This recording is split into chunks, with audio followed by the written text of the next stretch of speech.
do the, Let's open with prayer. yeah. So good morning, everybody. Welcome to Bezerra Spiritual Healing Center Sunday service. We would like to invite our brother Dave to do the open prayer. Can you do, Regina, from there with him? You are muted, Regina.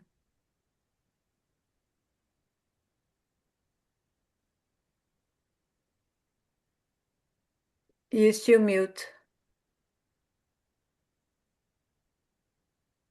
Okay. Lord, thanks for this opportunity to continue to learn and grow, to use Spiritism in our lives. Help us set a good example, reach out to others, and be kind and loving as we go forward. May the spirits watch out for our meeting today and help us retain the information we should to go forward. Thank you to Dr. Powell, Dr. Bezerra, and all the spirits that guide each one of us. And so be it. And so it is. Thank you, Dave. There it is. Thank you. Thank you, brother.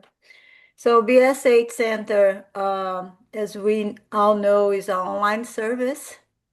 We have classes and we start on Sundays.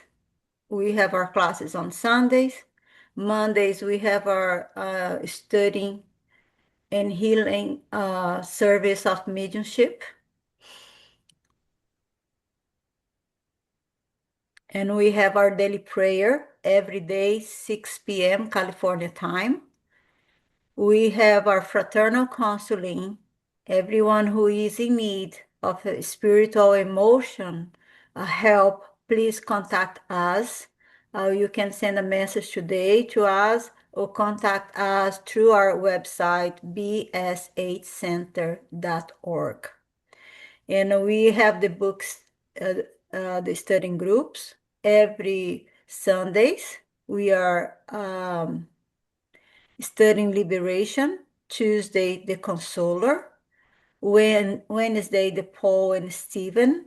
And Thursday, we are studying Living Spring. Almost finishing that. And then Regina is going to pass to Lord in the home, Jesus at home.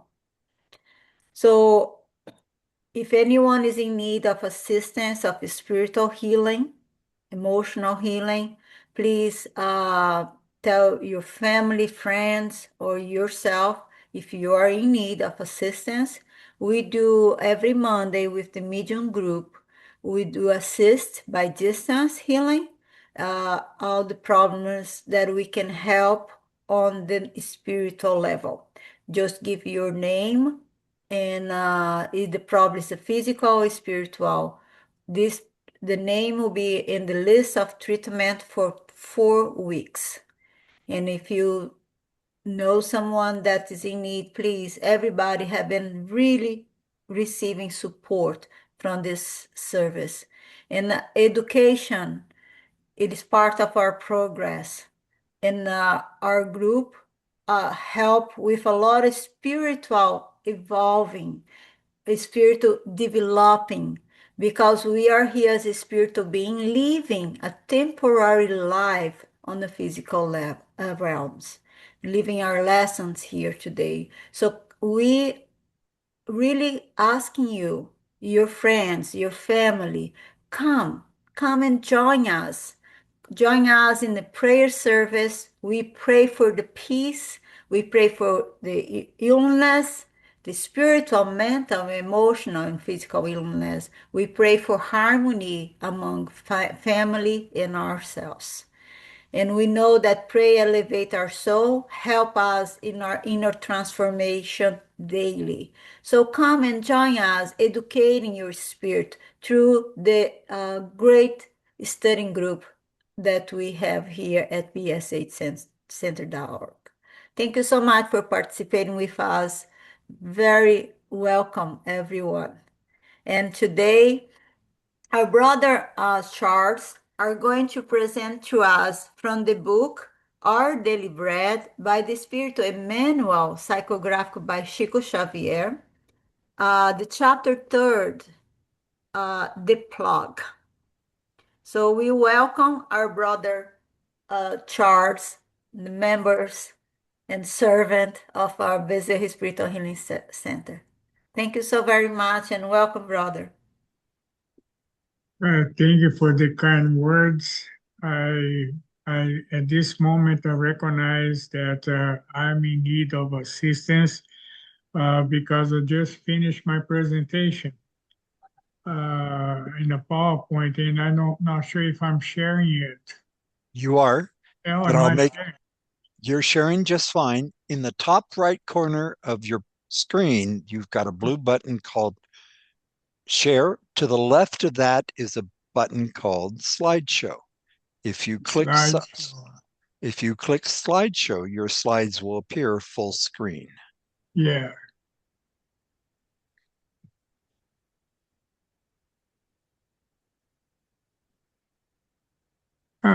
That's interesting. When you go to the right side, you see share on blue next to your picture. So Yeah. right there on the left is do lado do share tem slideshow. É só somente clicar Yeah. lá. Mais Okay. embaixo. Mais embaixo. Can't see the mouse.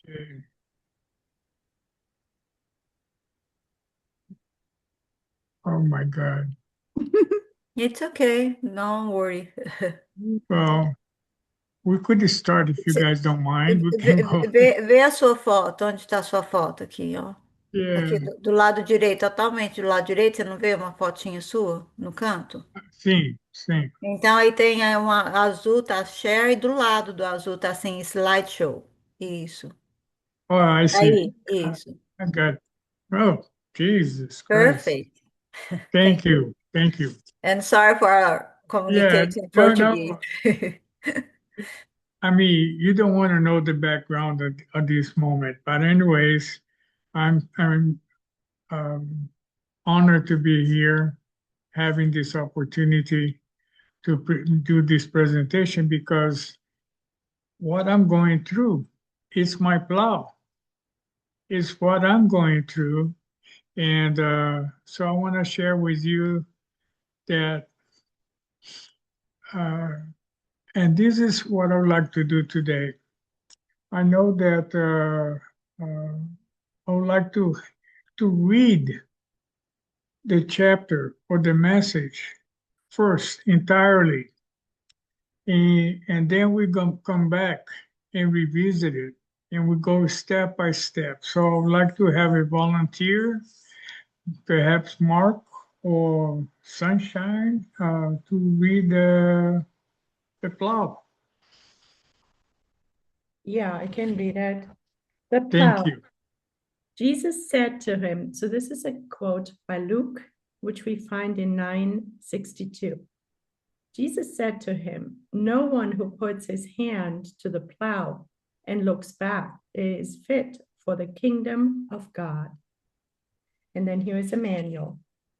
Here, Jesus is utilizing one of the most beautiful symbols for building the divine kingdom.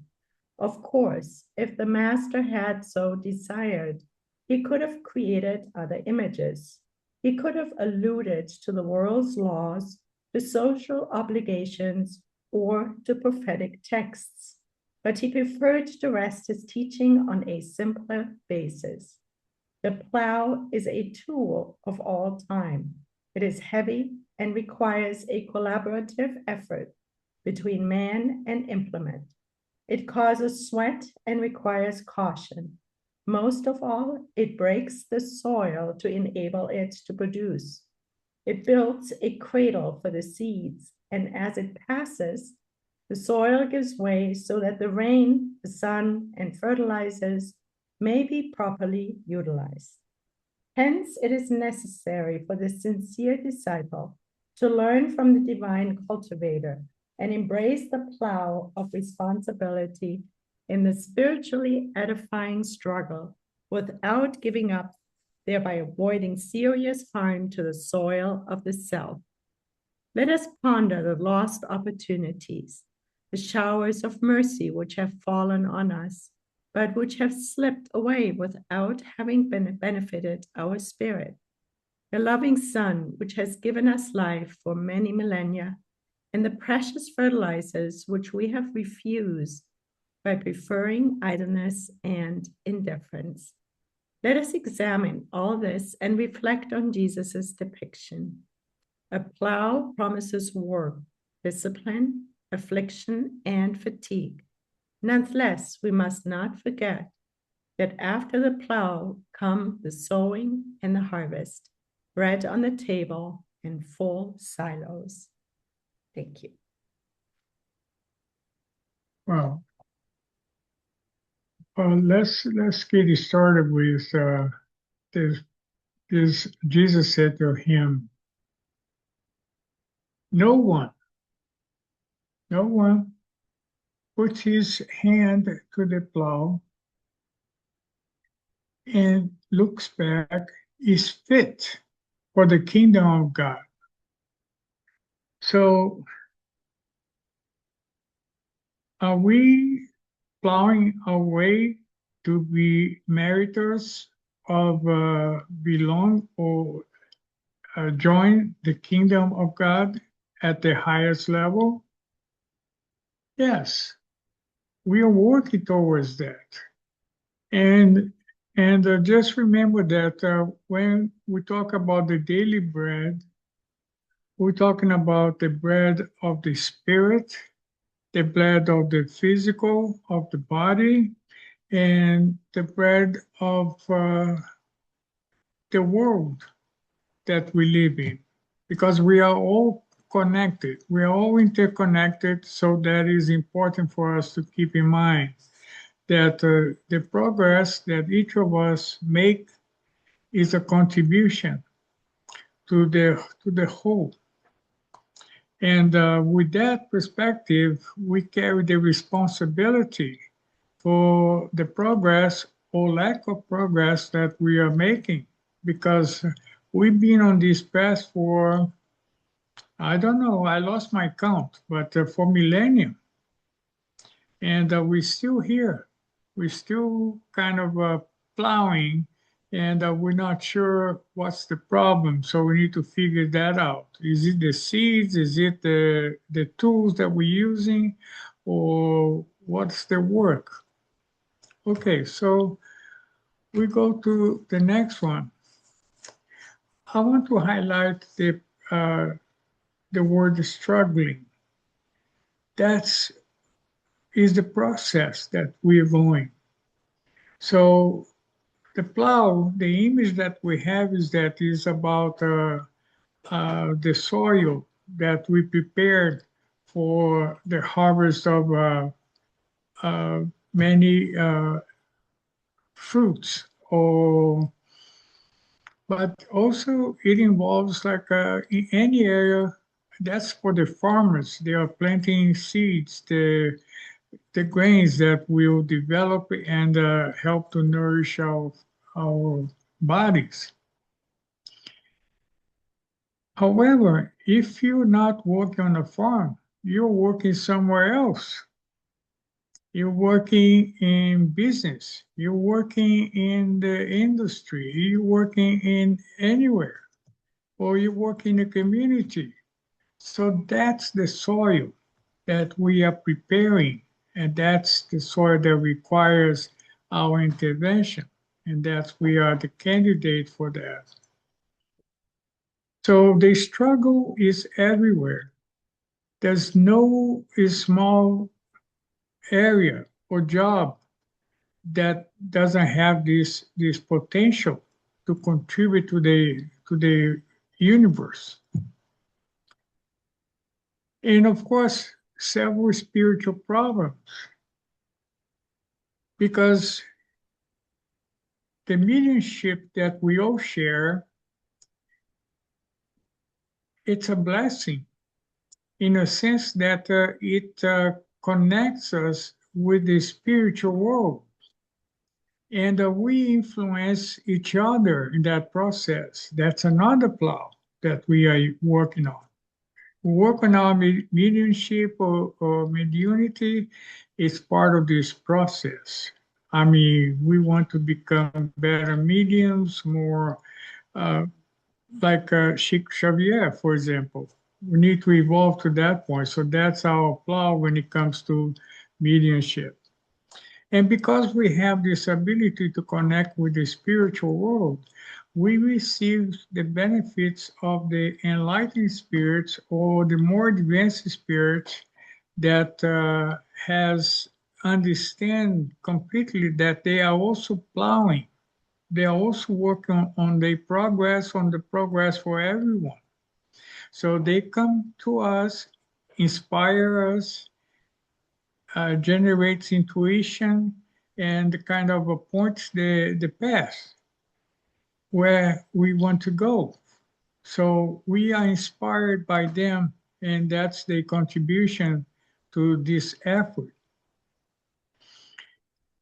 So facing the ex-brethren, it could be anybody, could be any community, not just the religious groups that is focused on study and learn about the spiritual world, but anyone that is involved in some kind of a human project is a brethren, like somebody that's working in the industry, anywhere, in the schools, in hospitals, and all that. They are also facing challenges, facing the predicaments, and moved to excel themselves and overcome that. So it's very important that we understand it. And disciples here in a sense of either followers of one leader, Jesus or Buddha or Muhammad. It's someone that that you are a follower with. But in reality, we are just students. We're studying the teachings that that path is leading us to, not dismeriting the contribution of every path, because every path in religious gives a contribution for our development. So if in this incarnation I was exposed to Spiritism, in previous life I was exposed to Catholicism, or it was exposed to Buddhism.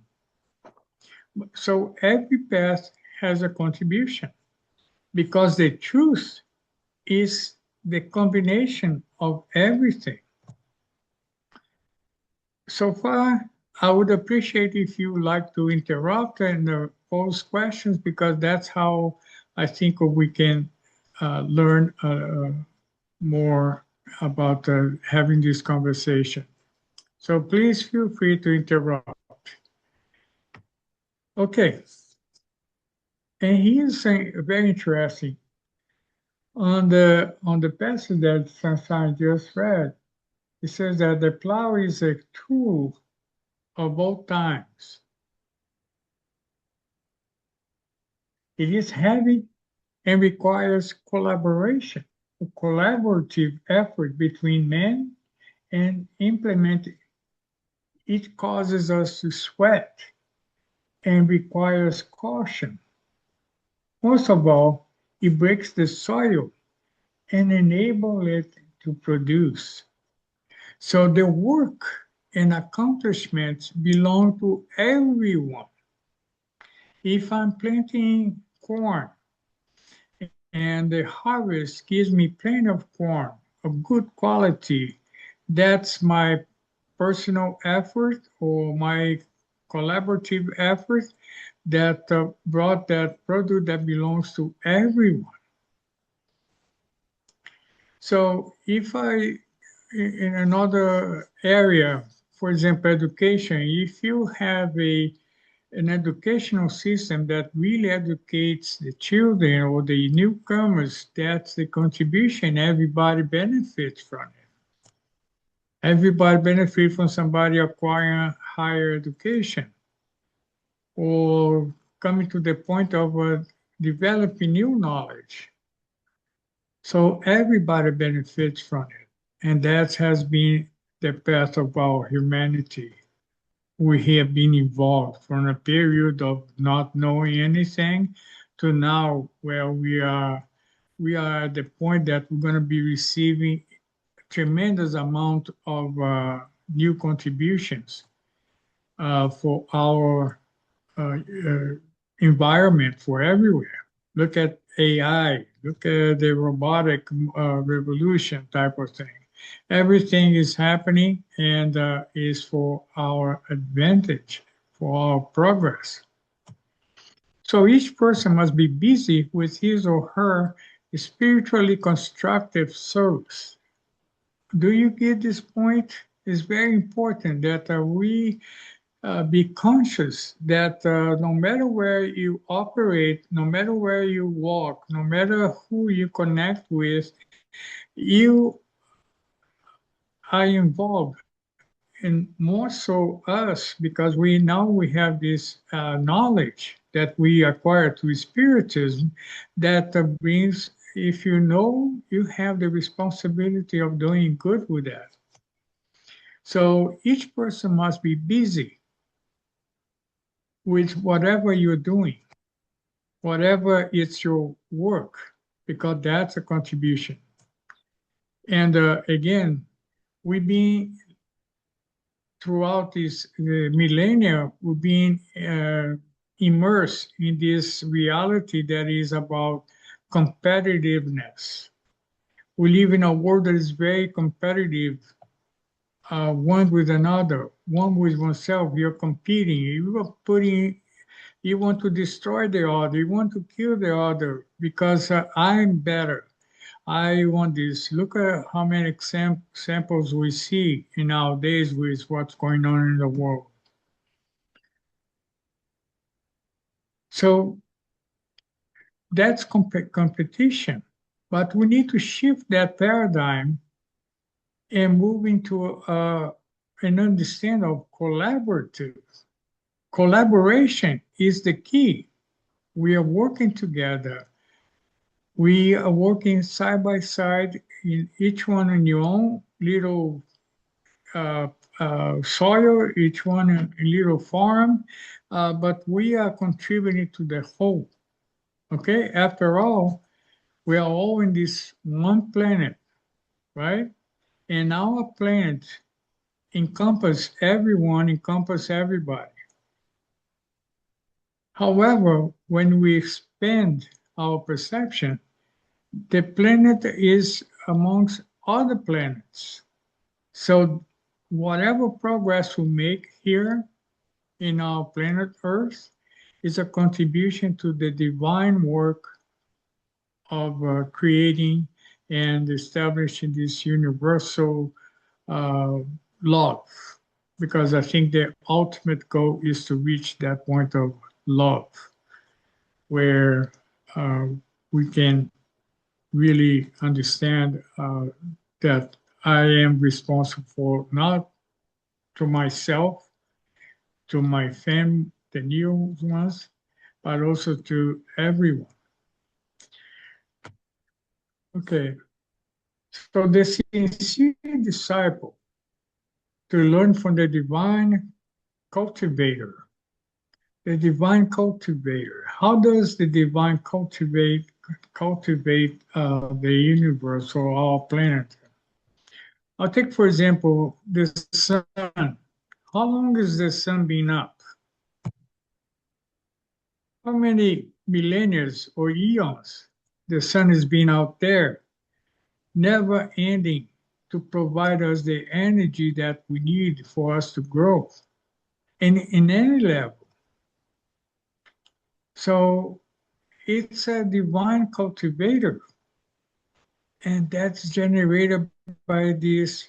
I think we all know that enlightened or highly elevated spirits, they have a tendency to reside in the many suns that are out there.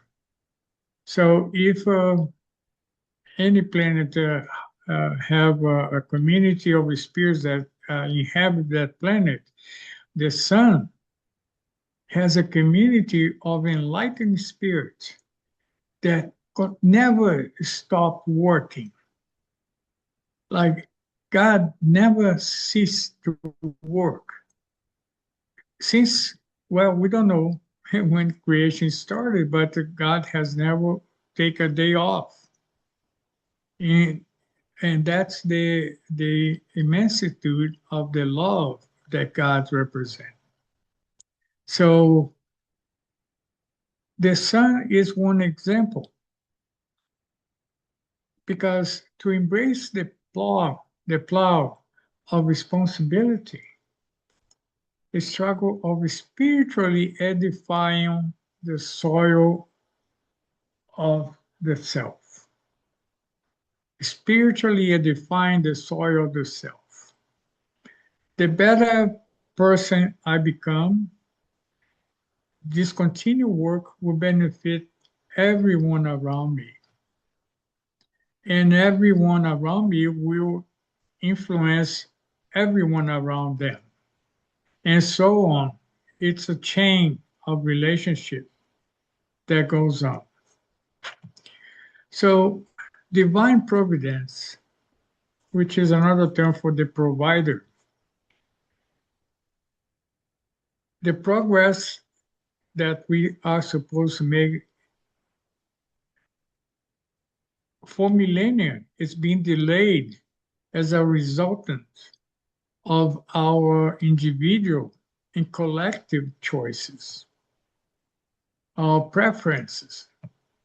So that's what it has delayed or continues to delay our progress, because we don't have a clear understanding of the implication of responsibility, of choosing, because our free will is something that we inherited or we have earned by focusing on our development. So this is the importance of this passage. As Mark was saying on the previous presentation last week, each one of these daily bread messages, it brings so much reflection, so much intensity that we could spend another hour just talking about this. So, Hey, Charles? yes, go ahead, Brian. Yeah. So the beauty of the plow, think about it. We're the farmer and we're the field. We're both.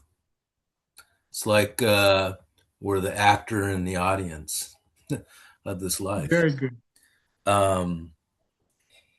And Emmanuel is reminding us not to remove our hands from the plow. And with that said, for context, if I can find it here in my notes.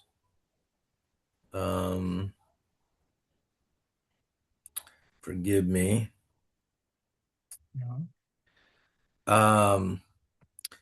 So Luke 9:57-62, Jesus encounters three people who want to follow him. The first says he'll follow anywhere, and Jesus warns him of hardship. The second is told, follow me, but asks to bury his father first. And the third says, I will follow you, Lord, but first let me say goodbye to my family. And Jesus responds with the plow metaphor. So let's think about our past lives and all the chances that we've had to heed. And that's what's so important about, what Emmanuel is telling us here is that, don't take your hands off it this time. Right. Do the work. And there's more to add here, but I just wanted to mention that, and I'll add later. Yeah, no, that brings us back to that first description over there that who looks back is not fit for the kingdom of God. So the one that, okay, let me say goodbye to my family first. What's that person doing? Okay, I'm going back. So in reality, it means, at least to my understanding, is that we go to trials and tribulations, relationships, and all that. But my work is to keep going. But sometimes I make the choice. Okay, I'm going to wait for this person, or I'm going to hang over here, and that person is exerting its influence and holding me back. It doesn't say that we're supposed to just ignore them. No, but okay, if you want to go, do what I'm doing. That's what Jesus said. So I think it's important for us to take become aware of this perspective. You're right, Brian. It's uh, it's very powerful. It's this particular verse. I mean, if we picture being a farmer, being behind the plow, and we have all of this whole field to plow, which is really our inner field, and we look back, then we can't move forward, so we're stuck. So our commitment breaks, because what I'm hearing here really clearly is that Jesus asks us to be committed to moving forward, to keep working, to our inner transformation, to plow, our inner fields, so we can better establish the kingdom of God. Yeah, thank you. That's very good.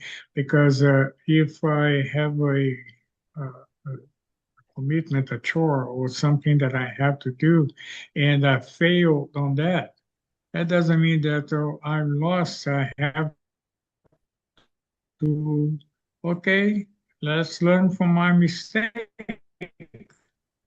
and get up and keep moving. I think that's the bottom line, the message that we're going to go through a lot of failures in life. We're going to go through unsuccessful stories that we recognize that I got to keep going. I got to keep moving. Because once I get in a more advanced position, I'll be in a better situation to help those that fell behind. So I don't have to wait with them and then struggle to bring them with me. So let me keep moving. And okay, how many enlightened spirits decides to reincarnate amongst us in order just to do that, to help us, to show us the way? So we can have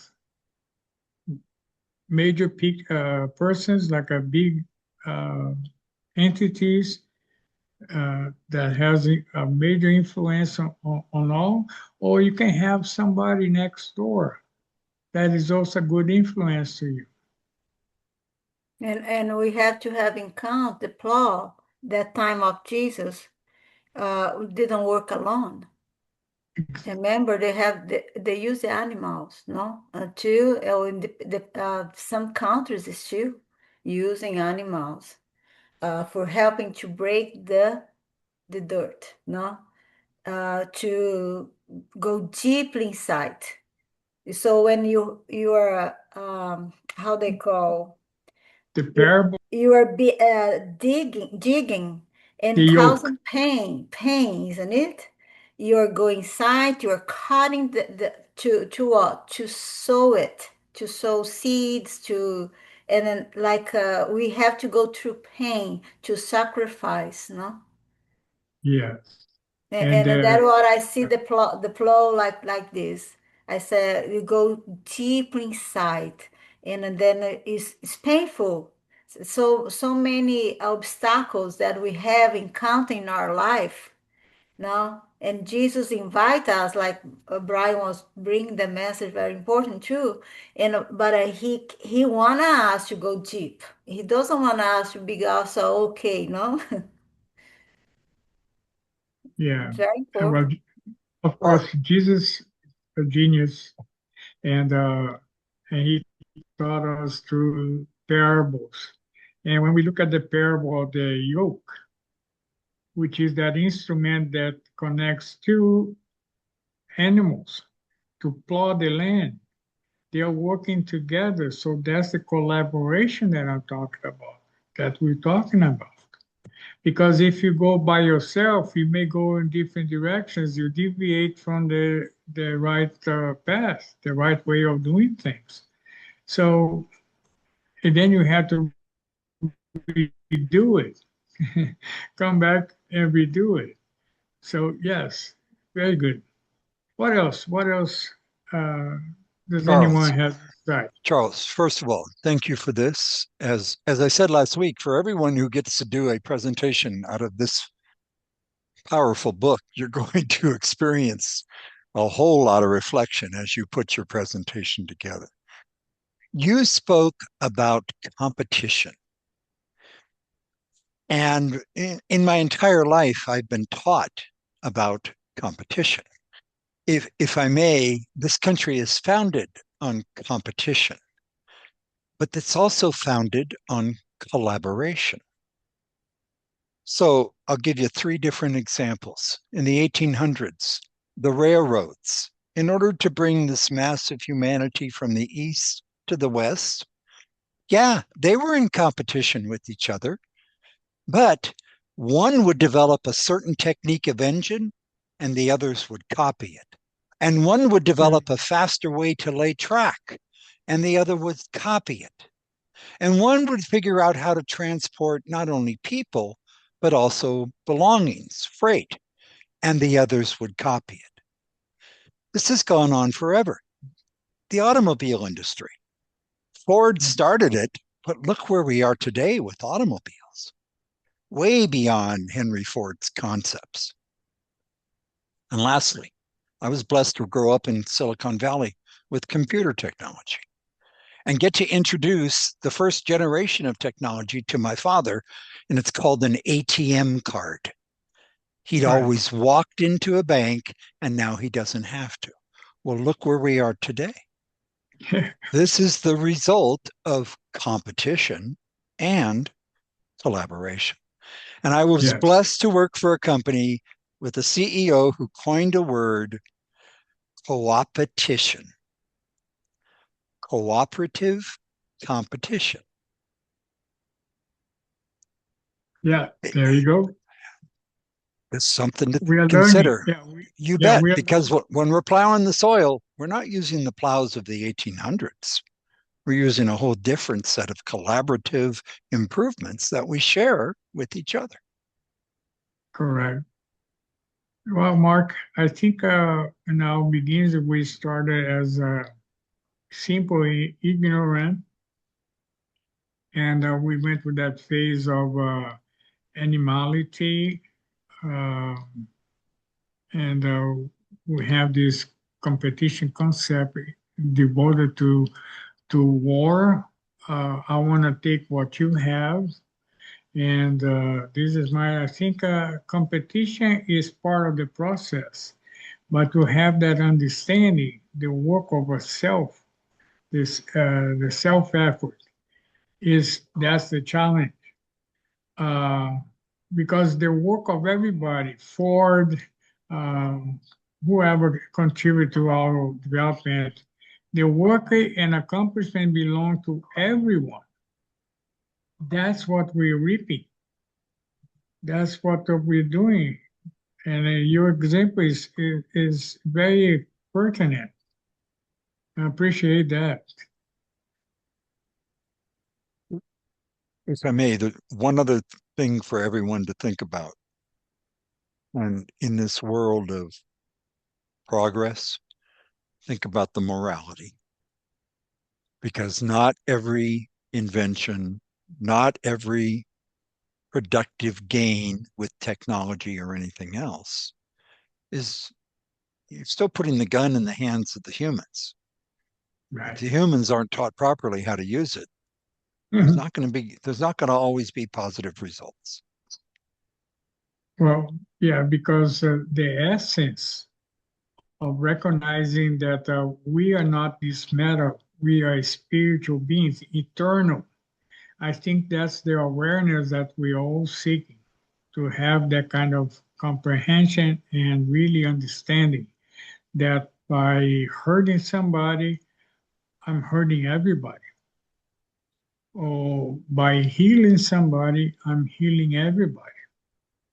I think that's uh, the the deepest message of this lesson, the plow.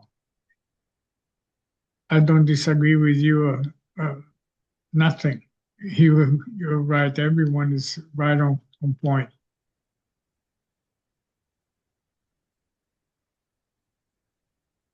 Thank you, Charles, for this beautiful uh, speech that you had, and special the sentence here: the work and accomplishment belong to everybody, everyone.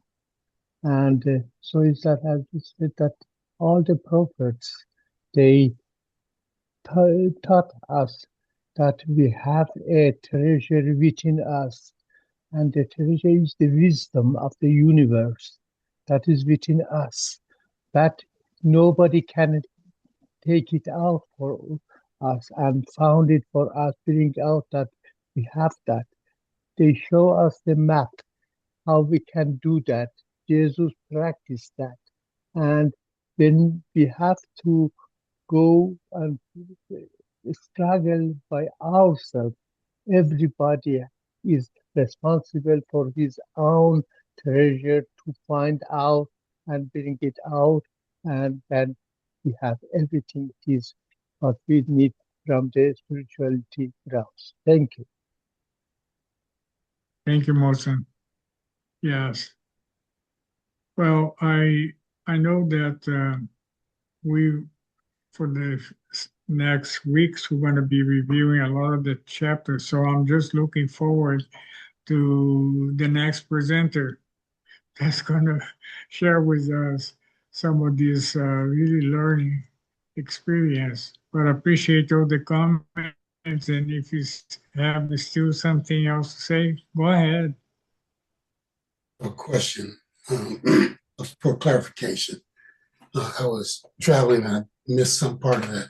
About the people, 3 people, I think it was, were saying they wanted to follow Jesus. And the one said, I need to go home. And then each of them had something to say. I wasn't sure if there were specific either judgments or comments related to what each of them did. So I was looking to see whether or not that was viewed as something good, bad, or indifferent. I would, if you would like to address that, that would be good for me. Yeah. True, and we in the modern day we are today, 21st century, we will see that they have not find anything different to prepare the soil, no? They still have the industry have these amazing machineries, but they still doing what? The same service, no? The same job. The example that Jesus wanted to use is still there for all of us. Now to dig inside of ourselves. And remember, this message came when I was speaking. Someone just said, we go through pain to find healing. So it is true. We have to go through all the process, come back to earth so many times. It's painful. It's not joyful, no? It's not joyful see the world as today, to see other brothers and sisters suffering, going through what they are going in their nations and in our neighbors, in our family, and our own selves. No, we all going through something, and I just like everybody's saying, Just go inside deeply, and maybe that hard soil that on our heart, because our heart is the soil, no. And if it's hard for us to forgive. It's hard to us to soothe the seed that is already inside, the divine virtues that is inside of us. So let we evaluate that, né? So let's the flow, né, come, and the flow is our own selves, no? That we go deep inside and see who else is there that I need to remove out, because when the flow goes, good and bad goes out, but what? Moving the soil, and the virtues will be come to the surface. So, and the defect will come very to our skin level, that will be so shock. Sometimes we shock with, oh my gosh, I thought I do not have that defect, and it's still deep inside. So I think it's a very good teaching today. Yeah. Yeah, but I And think specific also for one of me. the Thank points you. that was made was is although we know we're supposed to follow this path, but first, before I follow this path, let me go do this, let me go do that. And that's what they were saying. Let me go say goodbye to my family. Let me go bury my dad. And what Jesus was saying is, let the dead take care of the dead, because they're Mhm. not moving forward. And the Exactly. yeah, and so to say goodbye to your parents, you don't need to say goodbye. There's no such thing as death, or you don't need to say goodbye. Let's move forward, keep moving. And though, but we always find excuses, because it's causing us to look at some uncomfortable stuff. And it's causing us to derail ourselves from a path we like to be on. Oh no, let me take care of this matter first before I go to service. Oh no, I think I want to go to the store and take care of this and if I have enough time, then I'll go see what's going on Zoom. I mean, people use a lot of excuses to not be attentive to learning, or to grasp even a little bit of education. No matter how small, it matters. But our excuses in our mind are huge, or they're little, but we make them seem like they matter. We have some high winds, something fell on my patio. Oh boy. Yeah, it is what I come back to what I'm hearing the most, and everything you said is part of that. It's all about our commitment, about our responsibility, our discipline, and to stay the course. And what did Emmanuel say to Chico? What does he need to write hundreds of books? Discipline. 3 times Well, discipline, right? Mm-hmm. So I'm getting this whisper in my ear to mention that what would be when you return to the spiritual world without any thought of regret, because you had somebody that you not resolve your issues with that person, you didn't take that moment to go and make amendments, and the things that you leave behind. So what about the concept of a peace of mind when you can fall asleep without concern? Well, I did wrong to my brother or my sister, and I have not fixed the problem. And I think that's what we need to catch up in the moment, and learning how to plow and make sure that we leave no residue behind.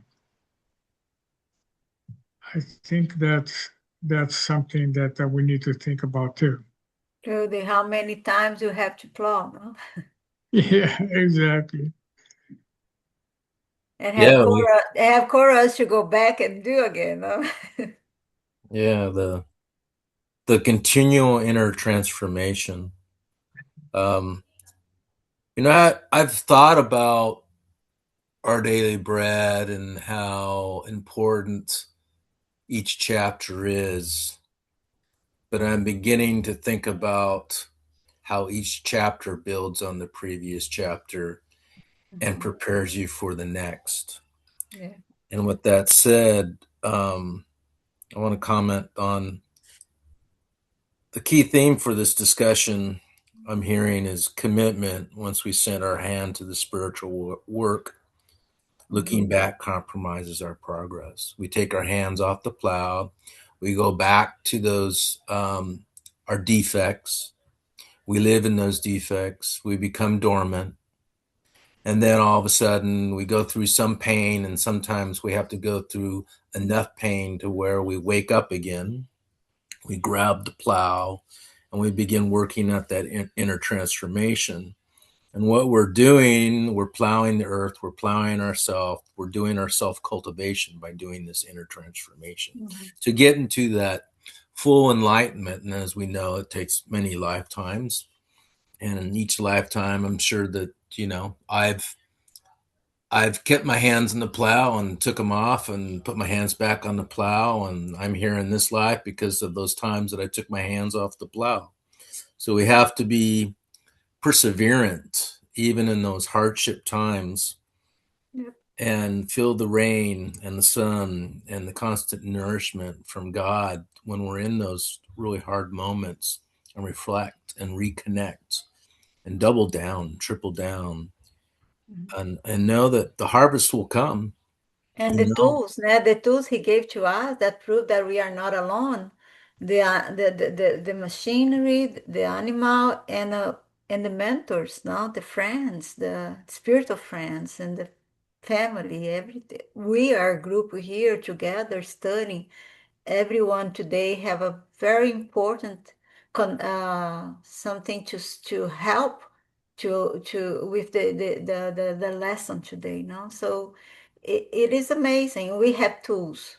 We didn't come alone, and we are still not alone. It's very important to all of us. Thank you, thank you, thank you, thank you, Brian. That's the importance of the consoler. The knowledge that comes to us in this format of spiritism is the true consoler that Jesus promised us. So we can understand that if somebody close to me go through a tragic experience, I have the ability to understand that and to accept as it is because everything is okay. God is in charge.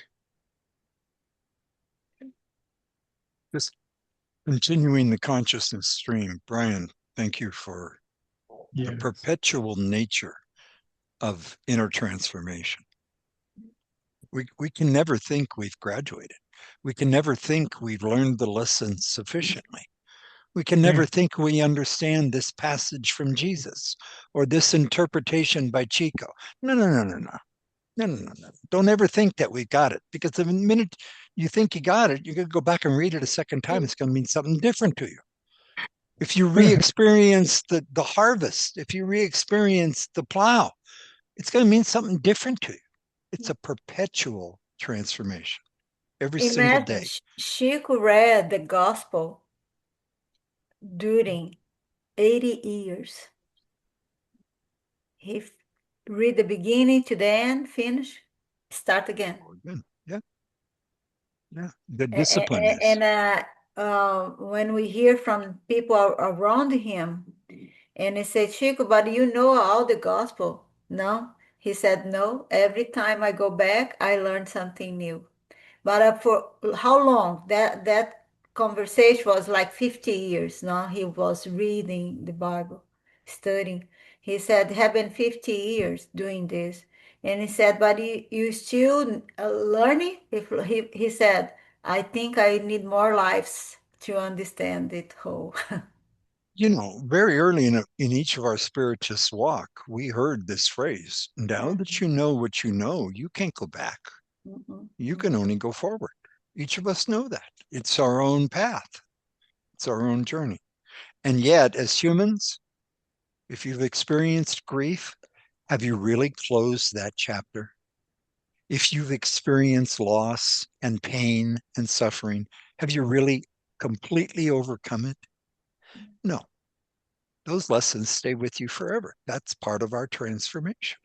And what we are talking yearly, you and me, what a lesson I have after that, Oh, no? my Yeah. gosh, So, wow. guilt today means something completely different than it Yeah. did 2 years ago, a year ago. Sunshine message to the group today Yeah, too. today's message. Whew. Powerful, yeah. Yeah. And thank you, So, Sunshine, for being yeah. persevering and doing this, being an instrument to do this service. Don't give Yeah. up because people are silent, but we read it. And today's message, Yeah. just reconfirming discipline, keep going, commitment, right? Yes. All that. All that.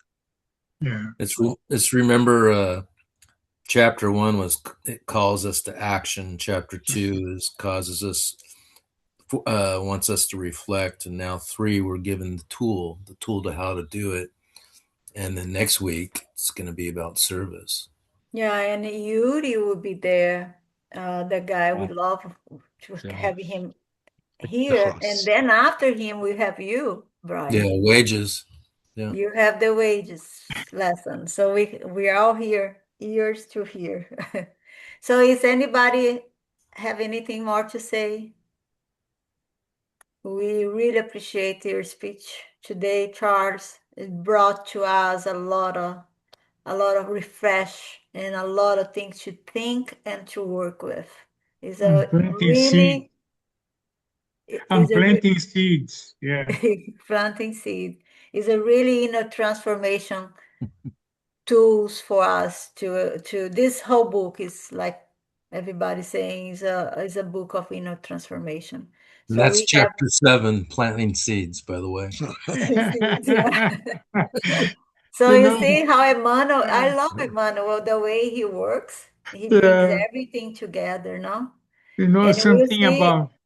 something about seeds. You might be able to predict how many seeds are in one fruit, but you cannot predict how many fruits are in one seed.